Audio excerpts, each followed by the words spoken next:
Changes to our industry just seem to keep coming, don't they? They come from all over, too. We've hit a digital stride only to find that there are other challenges to deal with. So what are those challenges, and how will they affect the market over the next few years? There are several clues to take into consideration with your marketing strategies. Some will require creative thinking in order to deal with them, even though many are beyond your control. Let's take a look at a few of those clues. Camera phones suddenly make everyone a photographer. Not much you can do about that, right? Even entry-level digital cameras are really good. They will only get better and cheaper, making it easier for anyone to call themselves a pro. Amateurs are coming out of the woodwork. Why? Because they are motivated, inspired, hungry. We'll talk about that more in a bit. Home printers make for instant gratification when not burning everything to a CD.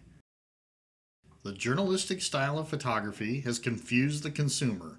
We all know that this style looks a lot easier to shoot than it is, but the consumer doesn't know that and tries it thinking they can probably do it and save some money. Before you give up and say, "What's the use?"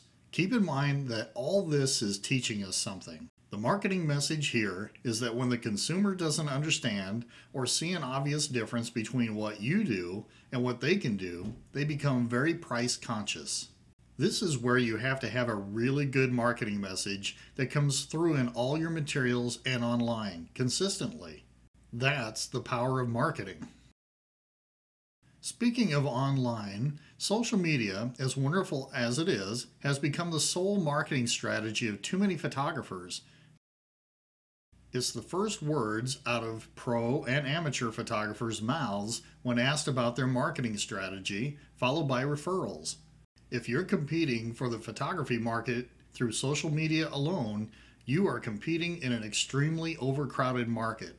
Social media marketing alone will only get you so far.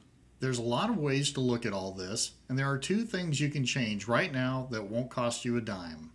One is attitude, and the other is motivation. Attitude.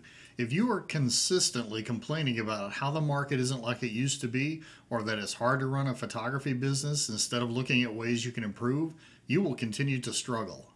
Motivation. Successful studios approach each day with excitement. Motivated people tend to motivate other people, and that comes through in their marketing materials and strategies.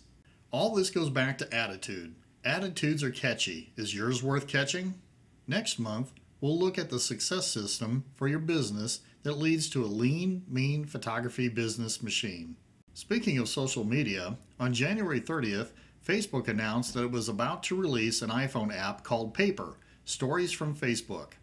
The app is now available from Apple's App Store. If you use Facebook or an iPhone, you really need to try it. Read more about it on the link in the blog. Let's switch gears and look at the world of Photoshop. The new Photoshop CC offers perspective warp and 3D printing. Check out how on the demonstration video in the blog link. Speaking of Photoshop, I've created a set of free Photoshop smoke brushes that you can download for free. Look for the link in the blog article. Here's an example of a combination of 3 of them that allows you to make the baseball look like it's smoking. Of course, you can use these any way you want by changing the colors, shape, and intensity. If you're a little new at loading brushes into Photoshop, I've included a link with the set that will tell you how, step by step. That's it for this month. Have a great March. This is your old pal Mark Weber saying I'll see you again in April.